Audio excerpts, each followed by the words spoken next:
الحمد لله رب العالمين والصلاة والسلام على نبينا محمد وعلى آله وأصحابه أجمعين ومن تبعهم بإحسان إلى يوم الدين أما بعد. محترم ناظرین، السلام علیکم ورحمۃ اللہ وبرکاتہ. آج کی اس مختصر سی نشست کا موضوع ہے دینی مجالس کی اہمیت. ہم لوگوں کو دینی مجالس کا اہتمام کرنا چاہیے، اس لیے کہ جب ہم دینی مجالس کا اہتمام کریں گے تو ہمارے گھر کے لوگ یا جو لوگ ان مجلسوں میں آئیں گے انہیں دین کا علم حاصل ہوگا اور وہ کتاب و سنت کی طرف آئیں گے، برائیوں سے دور ہوں گے، ان کے نفس کا تزکیہ ہوگا اور ہر طرح کے خرافات سے بدعات سے بھی دور ہوں گے. اس لیے ہم لوگوں کو اس کا اہتمام کرنا چاہیے اور اس کی بڑی اہمیت ہے. اور خاص طور سے آج کے زمانے میں لوگ قرآن سے دور ہوتے جا رہے ہیں.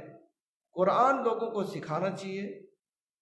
اللہ کے نبی صلی اللہ علیہ وسلم فرماتے ہیں خیرکم من تعلم القرآن وعلمہ، تمہیں بہترین آدمی وہ ہے جو قرآن سیکھے اور سکھائے. یعنی سب سے اچھے لوگ دنیا میں وہ لوگ ہیں جو قرآن سیکھتے ہیں، سکھاتے ہیں، قرآن کی تعلیم دیتے ہیں. اور آج قرآن سے دوری کی وجہ سے، قرآن سے دوری ہونے کی وجہ سے آج لوگ برائیوں کی طرف جا رہے ہیں اور ان کی یہاں بدعتیں پنپ رہی ہیں قرآن اور سنت سے دوری کی وجہ سے. اس لیے ہم لوگوں کو دینی مجالس کا اہتمام کرنا چاہیے. ابو ہریرہ رضی اللہ عنہ سے روایت ہے کہ اللہ کے نبی صلی اللہ علیہ وسلم نے فرمایا وَمَا اجْتَمَعَ قَوْمٌ فِي بَيْتٍ مِّن بُيُوتِ اللَّهِ يَتْلُونَ كِتَابَ اللَّهِ وَيَتَدَارَسُونَهُ بَيْنَهُمْ إِلَّا نَزَلَتْ عَلَيْهِمُ السَّكِينَةُ وَغَشِيَتْهُمُ الرَّحْمَةُ وَحَفَّتْهُمُ الْمَلَائِكَةُ وَذَكَرَهُمُ اللَّهُ فِي مَنْ عِندَهُ وَمَنْ بَطَّئَ بِهِ عَمَلُهُ لَمْ يُسْرِعْ بِهِ نَسَبُهُ.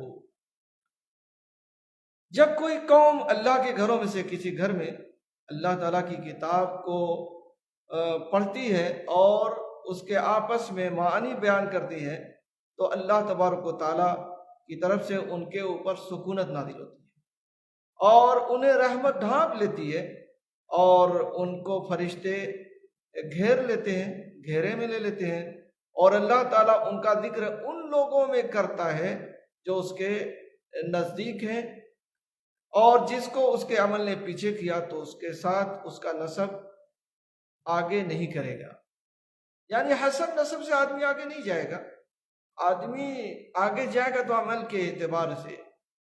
تو یہ کتنی بہترین یہ مجلسیں ہیں، دینی مجلسیں، جہاں پر قرآن کی تعلیم ہوتی ہے، قرآن کو سکھایا جاتا ہے، قرآن کی تفسیر لوگوں میں بیان کی جاتی ہے تو اس سے لوگوں کا تزکیہ بھی ہوتا ہے اور پھر اس مجلس کو فرشتے گھیر لیتے ہیں، رحمتیں نازل ہوتی ہیں ان کے اوپر اور اللہ تبارک و تعالیٰ ایسے لوگوں کا ذکر اپنے یہاں کرتا ہے.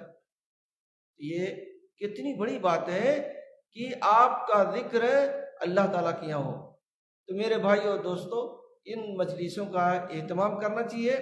ہر آدمی اگر تھوڑا سا وقت نکال کر کے اپنے گھر میں اس طرح کا پروگرام کرے تو آج ہمارے سماج اور معاشرے سے برائیاں دور ہو جائیں گی. خاص طور سے آج کل جو اخبارات میں بہت زیادہ دیکھنے کو مل رہا ہے کہ ہماری نوجوان لڑکیاں غیر مسلموں کے ساتھ بھاگ رہی ہیں، ادھر ادھر جا رہی ہیں تو ان کو معلوم نہیں ہے کہ دین کیا ہے، ایمان کیا ہے.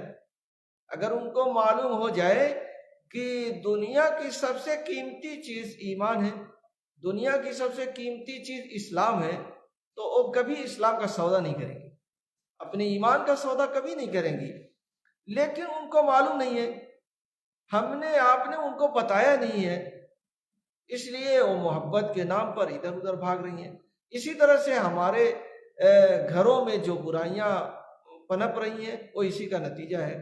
اس لیے میں کہوں گا کہ ہم لوگوں کو قرآن و سنت کی طرف آنا چاہیے، اور گھروں میں کچھ دیر کا پروگرام رکھیں. مان لیجئے عصر کی نماز پڑھ کر کے آئیں، آپ بچوں سے کہیں، بچیوں سے کہیں، بھائیوں اور بہنوں سے کہیں بیٹھ جائیں، قرآن مجید کی ایک سورہ پڑھی جاتی ہے، ایک چھوٹی سی سورہ پڑھ لیں، اس کا ترجمہ بتا دیں، جو اس میں تفسیر وغیرہ ہے وہ بتا دیں.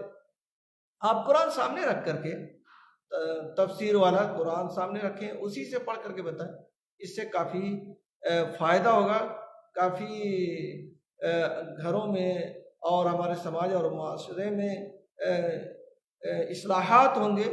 لیکن آج مشکل یہی ہے کہ ہم کہتے تو ہیں کہ ہمارے بچے ہماری بات نہیں سنتے، ہماری بات نہیں مانتے، لیکن ان کے اصلاح کی طرف ہم دھیان نہیں دیتے، قبل اس کے کہ ہمارا سماج اور معاشرہ بربادی کی طرف، پورے طور سے بربادی کی طرف بڑھے.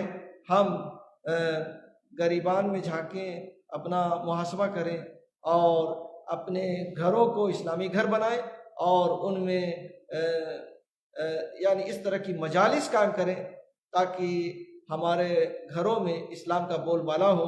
اللہ تعالیٰ سے دعا ہے کہ اللہ تعالیٰ ہم لوگوں کو کہنے سننے سے زیادہ عمل کی توفیق عطا فرمائے. آمین. وآخر دعوانا الحمد للہ رب العالمین، وصلی اللہ علی نبینا محمد وعلی آلہ واصحابہ اجمعین.